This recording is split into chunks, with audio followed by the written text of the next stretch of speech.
Thanks, Amy. Okay. I have a little bit of a problem with thinking too much about what people think about me. And I've gotten better as I've gotten older, and proof is I'm here in front of you. But the improvement is all because of the people who have come through my life. And one important person is this friend of mine. His name's Keith.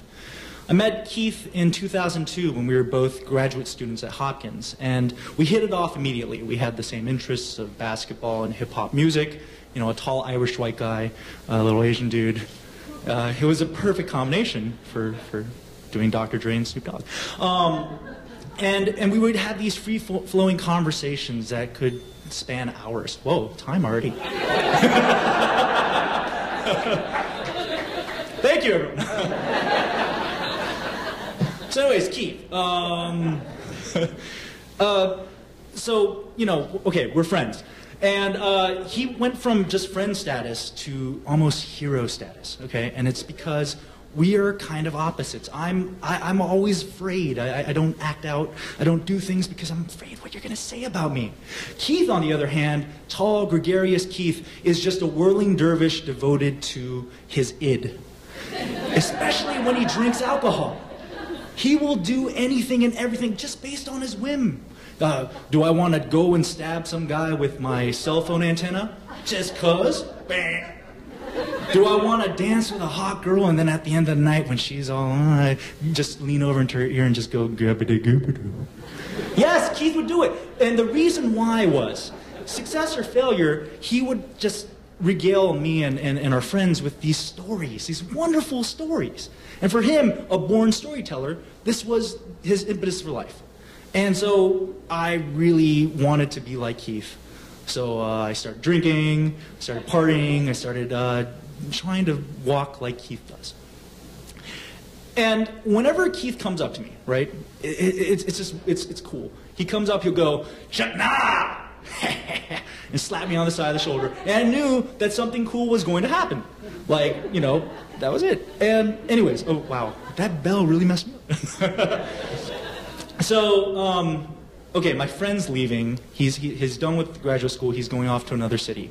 The day before he moves, you know, we decided to throw him a house party, right? Had a row house in Baltimore. And a lot of people attended this going away party for Keith. And almost all those people came into the party through the front door, but not the guests of honor. He decided to scale the back wall in a dress shirt, dress pants, and a Boba Fett mask.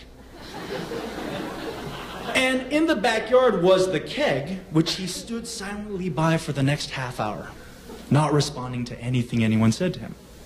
Until finally, one drunk friend just ripped off the mask, and another mask underneath. He was double masked. The double mask was actually a pair of ski goggles, which made sense because what is the penance for taking away a man's Boba Fett mask? It would be shouting out his name and then feeling a spray of fire extinguisher right in your face. So this, well, hey, I didn't think whoa would be, I was thinking refreshing. So then the party just devolved into drunkenness. Keith challenged someone into a garlic chopping competition because alcohol and garlic chopping is a good idea. No one got their hand cut there because later on Keith challenged someone to slide down a banister, which the guy did and ran into a lamp, cut his hand open. But no Band-Aid was necessary because Keith started calling him the Lamb of God. As in, the blood of the Lamb has spoken. Chuck, nah, get that man a beer. The Lamb of God, right? So it was that kind of evening where just my house was destroyed at the end of it. There were people passed out everywhere. Those who were still able-bodied had walked home. And Keith and I are doing what we normally do at the end of the night, eating junk food, sitting on the sofa. And he's about to move away, so I turned to him and I'm going to tell him, you know, male feeling bonding moment, like, you know, Keith, you're my best friend, and I'm going to miss you, but yeah, I hope we keep being friends. And but I was inebriated, so I turned and said, "You're moving away. Our friendship's over."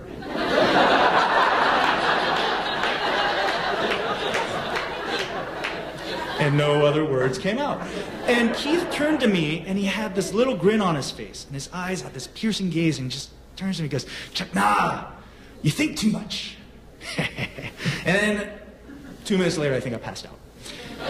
And the next morning, I wake up, and there's a hamburger by my head. Because Keith hadn't passed out, he decided to take out some ground beef, fry it up on a stove, and then taking hamburger buns, making a little hamburger, and then leaving these wonderful meat presents next to each slumbering person's head. A fitting parting gesture.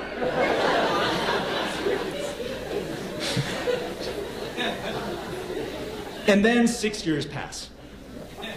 And, you know, our lives diverged. You know, we didn't keep in touch. You know, occasional Facebook messages, ha ha, look at this cat video. And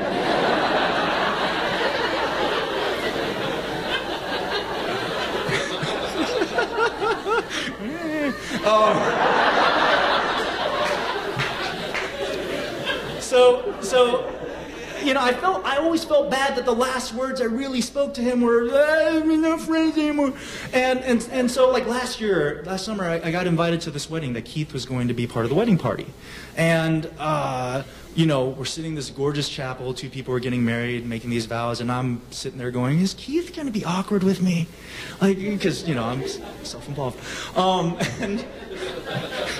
And I realized that my fears were completely unfounded when I got to the reception and I heard that familiar "Chuck, nah!" And I felt that slap on the side of my shoulder. And, you know, drank. After the reception was over, we moved over to this bar, and the whole wedding party was there. Our wives had hit it off, and we're in the corner, and we're talking and sharing stories, and this time it's not just Keith telling the stories, we're both just regaling each other with all the things that have happened, and it's just great, and we're bonding, and then he turns to me, and he challenges me. He goes, "Chuck, nah, challenge you to a race.